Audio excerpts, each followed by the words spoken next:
Hello friends, स्वागत है आपके अपने यूट्यूब चैनल ऋषभ क्लासेज में। देखिए, जो भी स्टूडेंट सेकंड और फोर्थ सेमेस्टर में थे, उम्मीद है कि आप लोगों ने अच्छे मार्क्स से अपना जो एग्ज़ाम है वो क्लियर कर लिया होगा। लेकिन कुछ ऐसे भी बच्चे हैं जिनका कि बैक लगा है, या तो वो एक सब्जेक्ट में लगा है या एक से अधिक सब्जेक्ट में लगा है।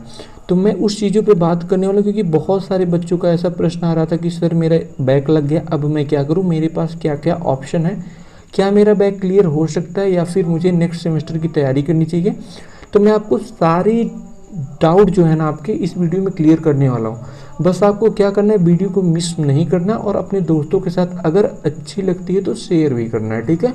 तो आइए स्टार्ट करते हैं। देखिए, इस वीडियो में मैं आपको बताऊंगा कि जो आपका स्क्रूटनी का फॉर्म है ना, वो कब से फिल होगा और उसमें पास होने के कितने चांसेस रहते हैं। तो अगर आप स्क्रूटनी की रिगार्डिंग जानकारी लेने आए हैं तो प्लीज़ वीडियो को लास्ट तक देखिएगा। आइए स्टार्ट करते हैं बिना किसी देरी के। देखिए, जैसा कि आप लोग यहाँ पे देख पा रहे होंगे कि ये 2023 का मार्कशीट है, और ये मार्कशीट 2023 का भले ही है, लेकिन अगर आप 2022 के बच्चे थे या 2021 के बच्चे थे तो भी आपके लिए ये वीडियो उतना ही हेल्पफुल होने वाला है जितना 2023 के बच्चों के लिए।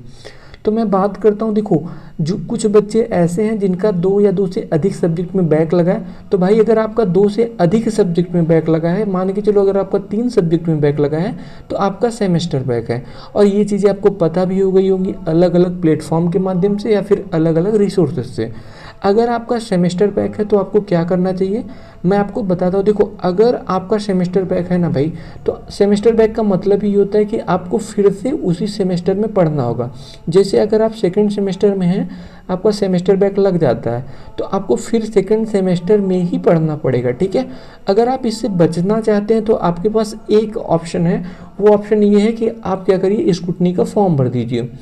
देखिए, अब आप पूछेंगे कि सर स्क्रूटनी का फॉर्म भर देंगे, लेकिन सब लोग कहते हैं कि स्क्रूटनी के फॉर्म में कोई पास नहीं होता। जी हाँ, चांसेस बहुत कम होते हैं, लगभग 10% के करीब चांसेस होते हैं कि बच्चा पास हो जाएगा।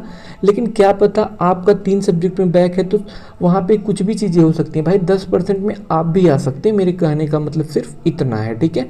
जैसे कि अगर 100 बच्चे भरते हैं ना, तो उसमें से सिर्फ 10 बच्चे ही पास हो पाते हैं, ये हकीकत है। क्योंकि स्क्रूटनी में रिजल्ट बढ़ता नहीं है। स्क्रूटनी का देखो फॉर्मेट यही होता है ना, जब आप स्क्रूटनी का फॉर्म भरेंगे तो आपका होगा क्या कि जो भी जहाँ पे भी आपका कॉपी होगा, जैसे किसी डाइट पे कॉपी है तो उस डाइट से कॉपी क्या करेगा, पीएनपी मंगाएगा। पीएनपी कॉपी मंगाता है और कॉपी को बखूबी चेक करता है। लेकिन स्क्रूटनी में चेक करने का प्रावधान सिर्फ इतना तक है कि अगर टीचर ने आपकी कॉपी चेक किया, जैसे कि किसी प्रश्न पे 1 नंबर दिया है, किसी प्रश्न पे 2 नंबर दिया, तो बाई मिस्टेक, क्योंकि भाई वो भी आदमी ही है तो गलती हो सकती है। तो होता क्या है, कभी कभी वो नंबर को काउंट करने में दिक्कत कर देता है। जैसे दिया रहता है मान लो 22 नंबर, तो जोड़ देता है 10 नंबर या 2 नंबर। तो भाई ये भी दिक्कत हो सकती है। बाकी कुछ दिक्कत होता है कंप्यूटर पे आपका नंबर चढ़ते टाइम, तो वो चीज़ें, ये 2 चीज़ें आपकी देखी जाती है जब आप स्क्रूटनी का फॉर्म भरते हैं। ये बिल्कुल नहीं होता कि आपका नंबर चेक होगा, आप कितना सही लिखे हैं कितना गलत है उसके आधार पे आपको नंबर मिलेगा, ऐसा कुछ नहीं होता। बस आपके नंबर को क्या किया जाता है, रिकाउंटिंग किया जाता है, ठीक है। इस चीज़ों को ध्यान में रखिएगा। तो हो सकता है भाई आप 10% में आ जाएं और आप सेमेस्टर बैक से बच जाएं। इसलिए मेरा सलाह यही है कि अगर आपका सेमेस्टर बैक है तो आप भर दीजिए स्क्रूटनी का फॉर्म, क्योंकि आप मैक्सिमम 2 सब्जेक्ट में ही स्क्रूटनी का फॉर्म भर सकते हैं। तो आप 2 सब्जेक्ट में स्क्रूटनी का फॉर्म एटलीस्ट भर दीजिए, ठीक है।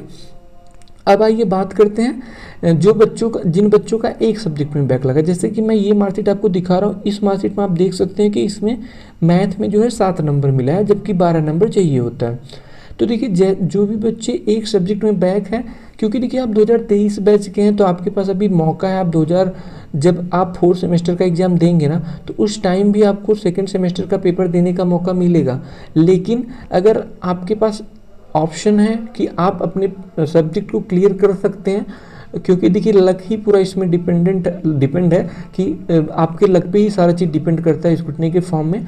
लेकिन क्या पता आपका लक आपका साथ दे दे और आप एक नेक्स्ट सेमेस्टर में जो एग्ज़ाम का बर्डन है एक एक्स्ट्रा पेपर का, उससे बच जाए।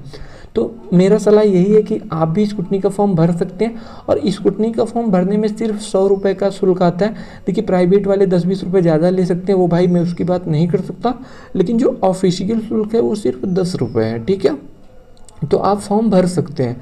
और देखिए लगभग चांसेस रहते हैं कि अगर आपने पेपर अच्छा लिखा है तो काउंटिंग में दिक्कत होती है, वहाँ पे आपका नंबर बढ़ जाता है।